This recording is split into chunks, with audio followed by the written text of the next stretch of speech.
Anksčiau sukūręs keletą skirtingų skraidančių aparatų, įskaitant radio bangomis valdomą SpaceX Starship.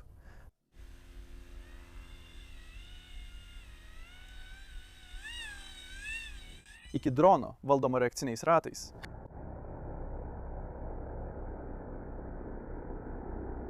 Ir nesenai droną valdomą dujiniais varikliais.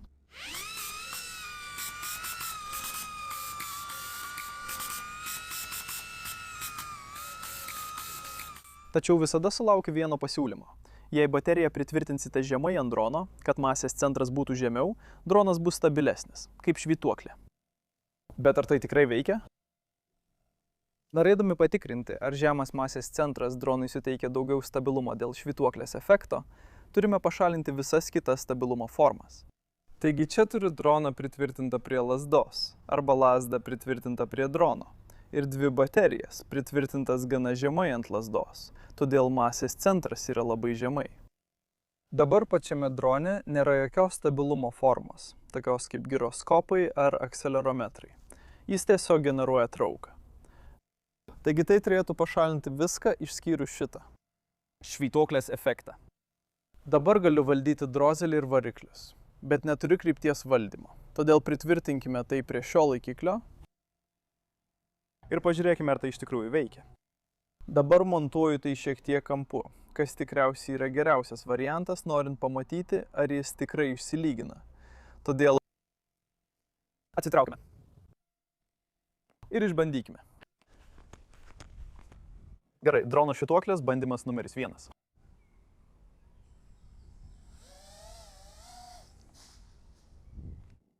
Atsitrenkė į gyvatvorę.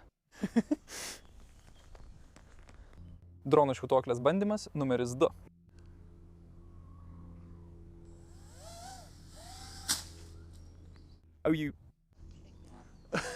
Tai buvo stiprus smūgis. Gerai, atrodo, kad dronas laikosi gana gerai.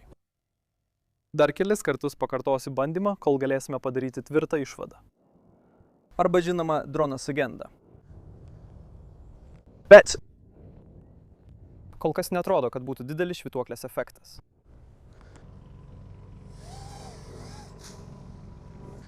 Taigi manau, kad padariau apytikrą išvadą iš tų bandomųjų skrydžių. Ką aš padarysiu, tai pažiūrėsiu į aukštos spartos vaizdo įrašą ir tada galėsime analizuoti, kas vyksta. Štai aukštos spartos vaizdo įrašas, kuriame matyti, kaip dronas skrenda ir atrodo išlaiko pastovų kampą. Iš tiesų galime pažymėti drono vaizdą skrydžio taškuose ir matyti, kad visi jie atrodo lygiagretus. Tai labai maža skrydžio dalis, todėl galbūt dronas nespėjo pasisukti į vertikalią padėtį. Ir jei būčiau toliau filmavęs, galbūt jis galiausiai būtų išsilyginęs. Štai dar vienas kadras, kuriame dronas laikomas tarsi švytuoklė, kad galėtumėte įsivaizduoti laiko mastelį. Akivaizdu, kad jei egzistuotų švytuoklės efektas, dronas turėtų išsilyginti dar prieš išeidamas iš kadro. Bet kodėl taip yra? Pažvelkime, kaip veikia švytuoklė. Švytuoklė veikia taip. Masė pakabinama žemiau atramos taško ir kai masė pajudinama į šoną, jis sugrįžta atgal į centrą. Dabar ašis visada yra fiksuotoje padėtyje, o kai masė pajudinama į šoną, gravitacijos trauka veikia ne per atramos tašką. Tai sukuria sukimo momentą, kuris suka švytuoklę, kol masė vėl atsiduria žemiau atramos taško. Taigi, kad dronas svyruotų kaip švytuoklė, gravitacijos trauka turi veikti ne per atramos tašką. Kadangi gravitacija netraukia atsitiktinėme objekto taške, sakome, kad jį veikia masės centre. Tai yra ta pati vieta, kurioje objektas išsilaiko pusiausvyroje. Bet kur yra atramos taškas?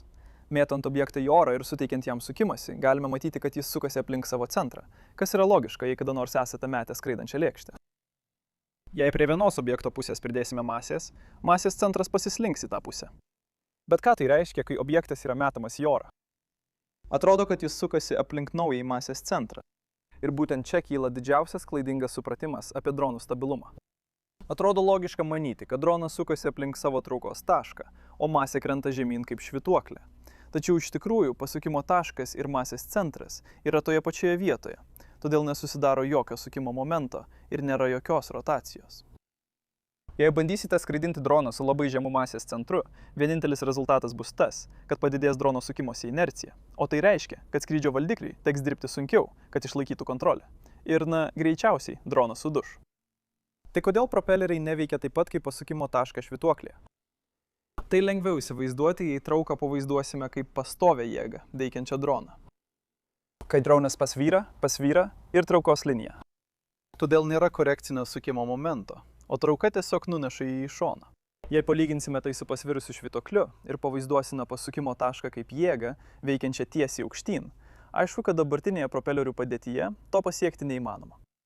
Taip pat, jei pavaizduosime gravitacijos jėgas, veikiančias droną ir švytuoklę, aišku, kad droną veikiančios jėgos yra subalansuotos apie pasukimo tašką, todėl nėra sukimosi, o švytuoklė turi disbalansą ir nori suktis.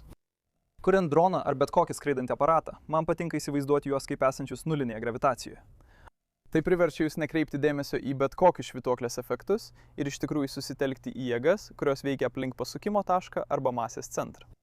Taigi šio vaizdo įrašo dalyje apžvelgsiu visus savo ankstesnius skraidančių aparatų projektus ir tikiuosi paaiškinti jų vaidymo teoriją.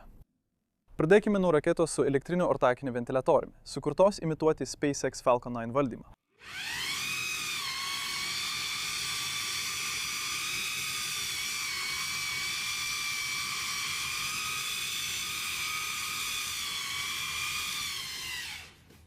Iš esmės tai yra didelis vamzdis, kuris valdymui naudoja traukos vektoriaus valdymą apačioje.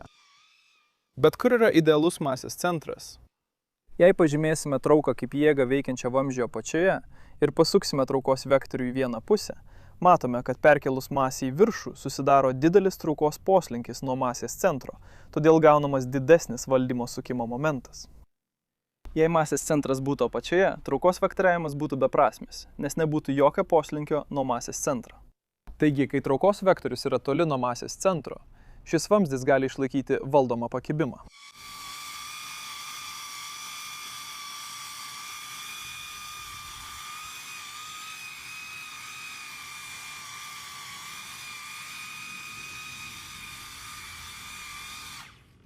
Kol variklis nesudegs.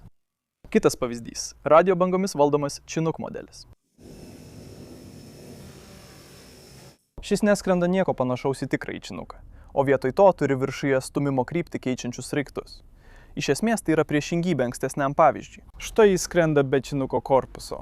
Varikliai gali suktis aplink šį tašką, kad būtų galima valdyti stūmimo kryptį. Tai kur būtų idealus masės centras? Iš tikrųjų, būtumėte teisus, jei pasiūlytumėte nuleisti masės centrą, nes tai bus pasiektas didžiausias stūmimo nukrypimas. Nesupainiokite su švytuoklės klaidinga nuomonė. Ir paskutinis pavyzdys yra mano neseniai pastatytas dujinis traukos dronas.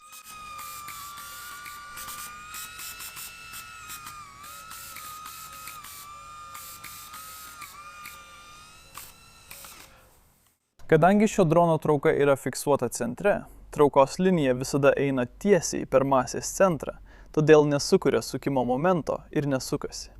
Dėl to nusprendžiau akumuliatorių pritvirtinti viršuje, nes tai buvo vienintelė tinkama vieta jam pritvirtinti. Jei būčiau pritvirtinęs jį apačioje, tai nebūtų turėję jokios įtakos stabilumui, nes jis vis tiek būtų vienoje linijoje su trauka. Tai tiesiog šiek tiek nuleistų pasukimo ašį žemyn.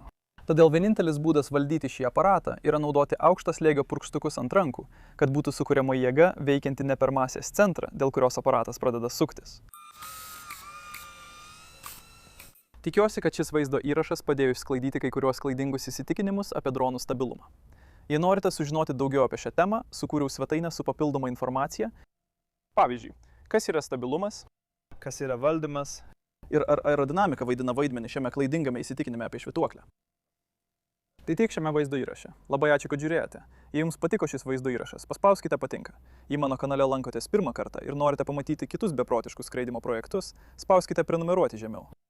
Didelis ačiū visiems mano Patreon rėmėjams svetainėje patreon.com, kurie padeda įgyvendinti tokius vaizdo įrašus ir projektus. Dar kartą ačiū, kad žiūrėjote ir pasimatysime kitame vaizdo įraše. Viso gero!